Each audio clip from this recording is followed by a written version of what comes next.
Hey guys, Destined Bellfire X Quad Strike here, and guess what? Now the month is October. I know you're about to say that, but Destined, the month has been October for like days ago. Why you'd say like that's it? That the month is like now October. Well, it's just no. I forgot about that. Never mind. But anyways, so we have math teacher. Yeah, we have another scary story called Math Teacher. It's a scary story about a teenage boy who can't stand one of his teachers. After a series of bizarre accidents, he begins to suspect that the teacher may somehow be involved. Oh man, math teacher. Oh, and anyways, so since it's October, I'll just to keep that in mind that I'll be that I'll be busy doing school, and yeah, so that means that Halloween is coming. So, and the good news is that this website also has scary stories for Halloween. So I'll try my best to upload some Halloween stories for you guys, since that it's October and that Halloween is coming. Okay, so anyways, we have math teacher. So yes, so this is math teacher. Enjoy. The curtains rise up on the theater of the abyss. When I was in school, our math teacher was a man named Mr. Stigson.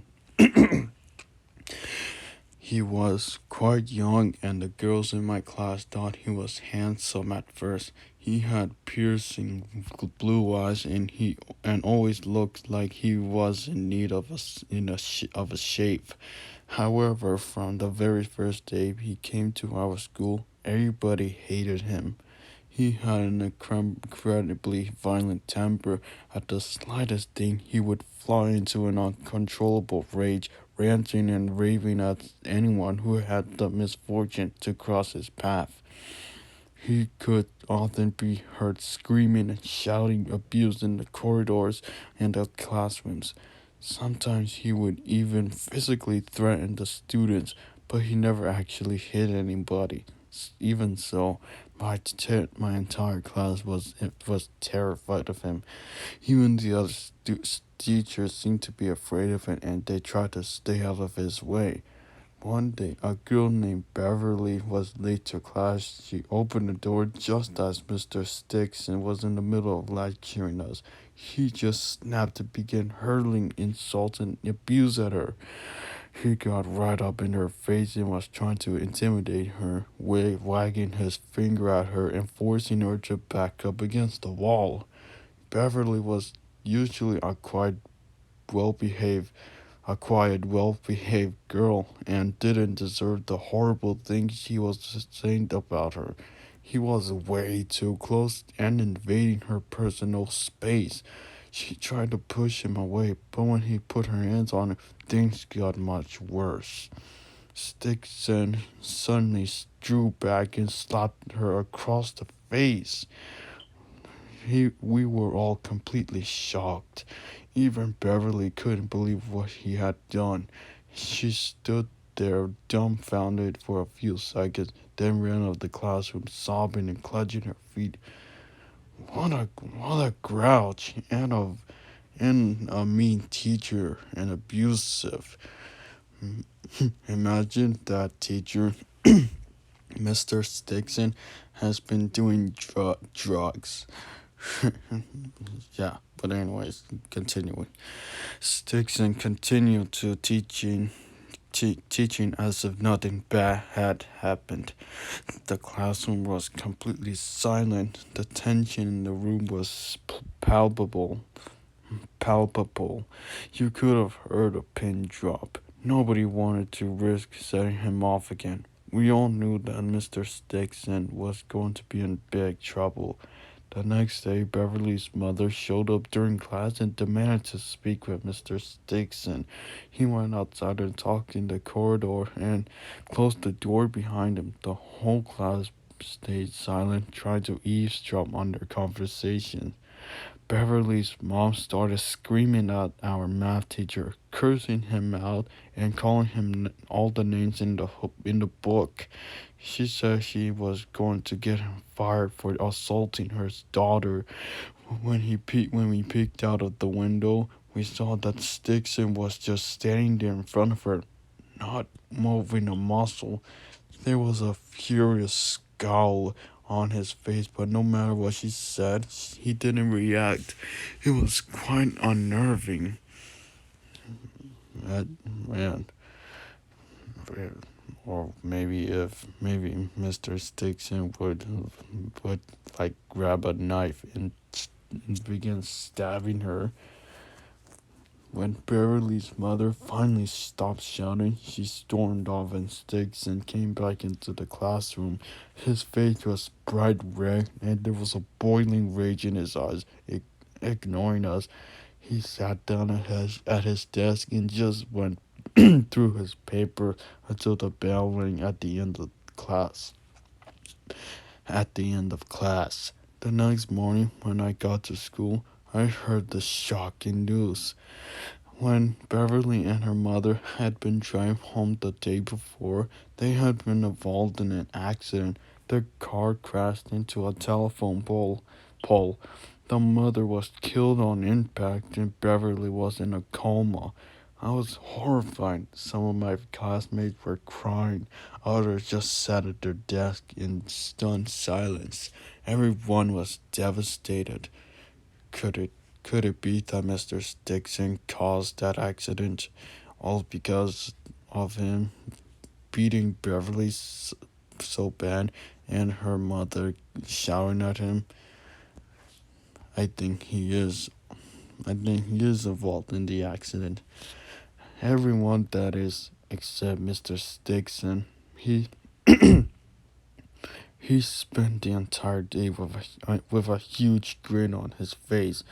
I had never seen him so happy, as it was as if he was delighted by their misfortune. I never imagined the truth. A few weeks passed and gradually everything went back to normal. One day during math class, a cell phone went off. Mr. Dixon went crazy and started running around the classroom, demanding to know whose phone was ringing. When he eventually found the source of the disturbance, he grabbed a boy named Jared by the throat and pulled him out of his desk. He dug through Jared's pockets until he found the cell phone and confiscated it. After class, when Jerry went up to get his phone back, Miss Dixon refused to give it to him. Instead, he locked it in his briefcase. Jared was furious, and as we walked home together, I came up with a plan. The next day, when class was ending, I distracted Mr. Dixon by asking stupid questions about a simple math problem, while Jared went through the unattended briefcase and stole his phone back.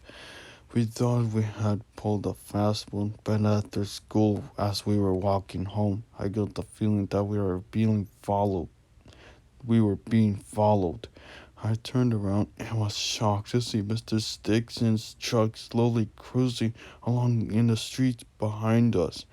He was sitting in the driver's seat, staring at us with his cold blue eyes. Before I could say anything to Jared, Sticks, Dixon's truck suddenly stopped dead in the middle of the street. I looked to my right just in time to see a speeding car hurtling past the intersection. I ran straight through the traffic lights and came barreling towards us. Look out! I screamed and died for safety, but I was too late to save Jared. The car smashed into him, throwing his body into the air.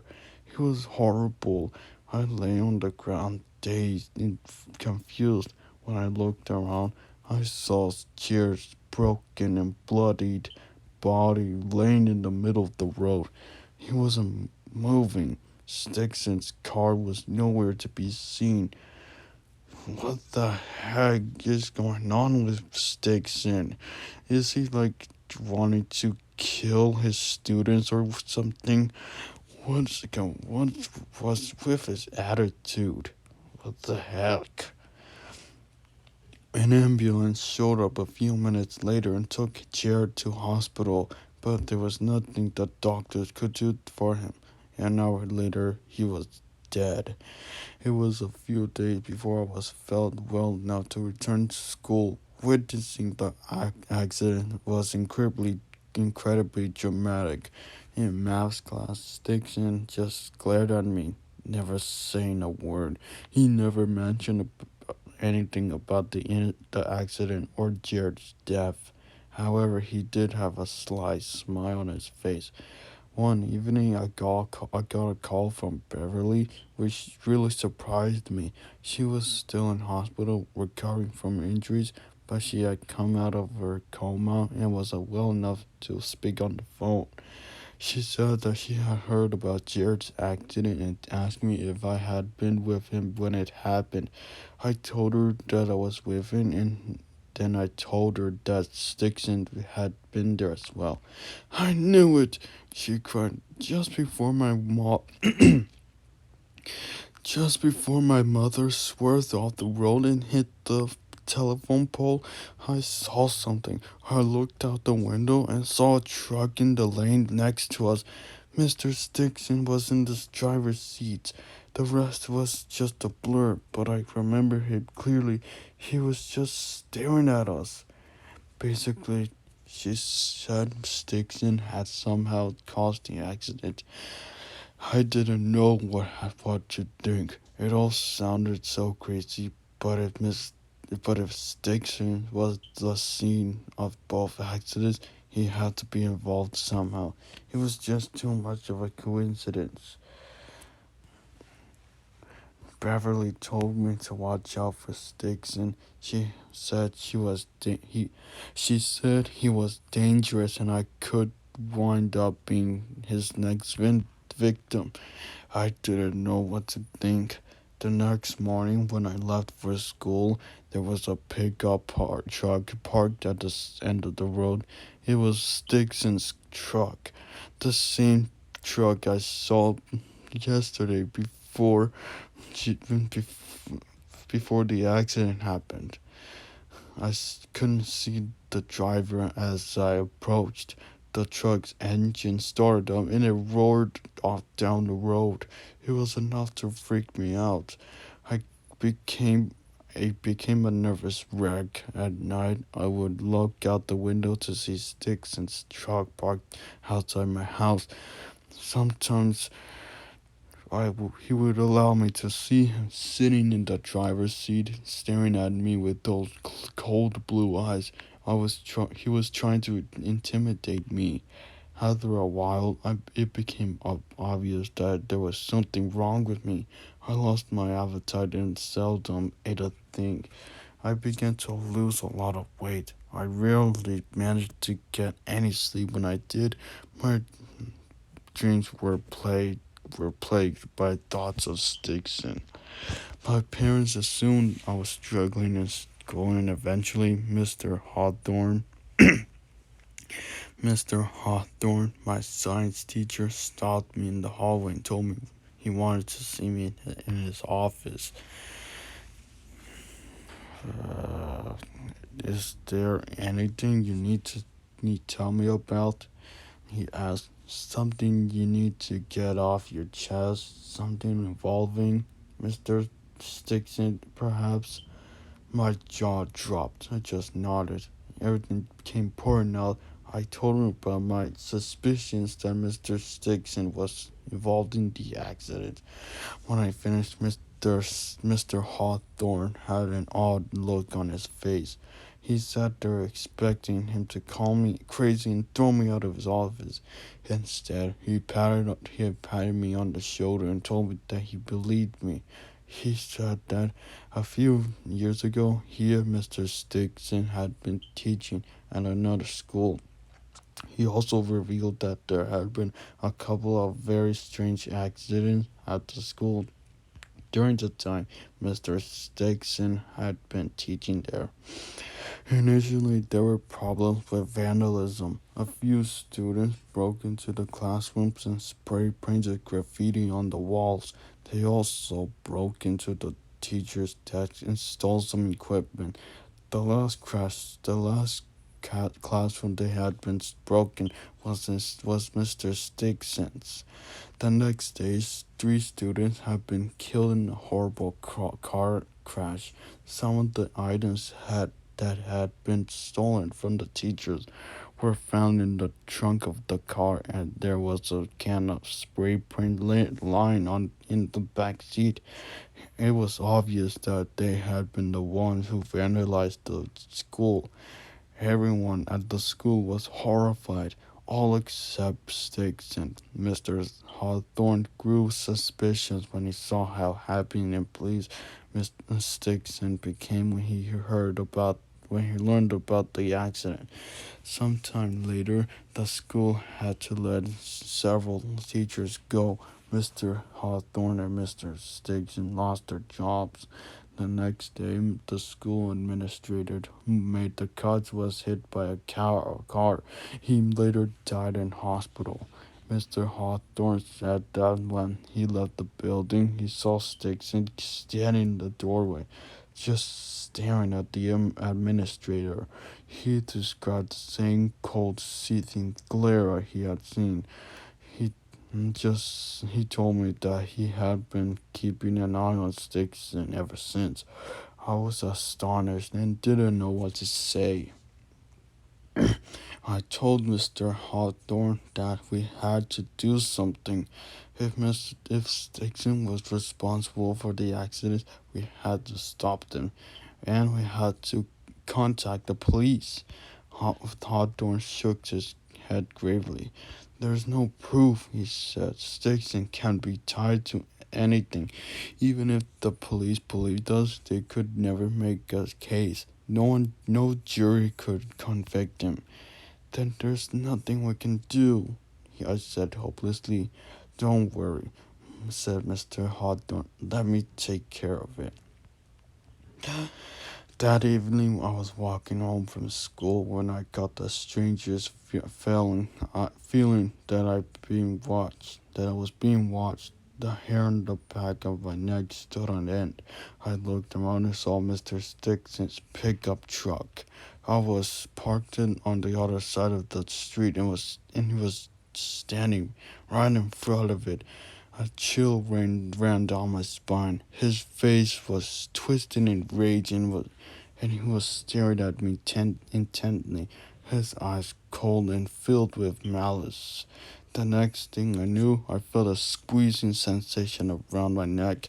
He was choking me. I couldn't breathe. My lungs were fighting for air. I was terrified and started just clutching at my throat. I was beginning to black out. I was going to die. Then I heard a terrible sound. It was a deafening screech, followed by the crunch of metal on metal. The squeezing sensation around my neck stopped and I could breathe again. When I finally managed to sit up, I saw what had happened. A car had crashed straight into the pickup. Stickson was crushed between the two vehicles. He top half of his mangled body was laying across the hood of the car in a pool of blood. He was dead. His corpse had been so crushed that his guts were forced out through his mouth. It was a sickening sight to behold. The car door opened and a figure stumbled out. He had survived the crash, but he was badly injured. He fell to his knees in the middle of the street. I ran over to him, and when I saw his face, I stopped in my tracks. It was Mr. Hawthorne. Wait, wait, th- th- that's how it ends? Just to see Mr. Hawthorne on the middle of the road on the middle of the street, badly injured but survived the crash, and then killed Mr. Stickson. Really, that's how it ends. Well, I guess. Well, I guess that this that. Well, I guess that was math teacher. Well, if you guys enjoyed this video, please like, comment, subscribe, and just like said, and I'll see you in the next Halloween story for you, if I can manage to keep on with, yeah, as long as I can keep up with it. And just like I said, I'll see you in the next Halloween story for you. The curtains closes up on the Theater of the Abyss.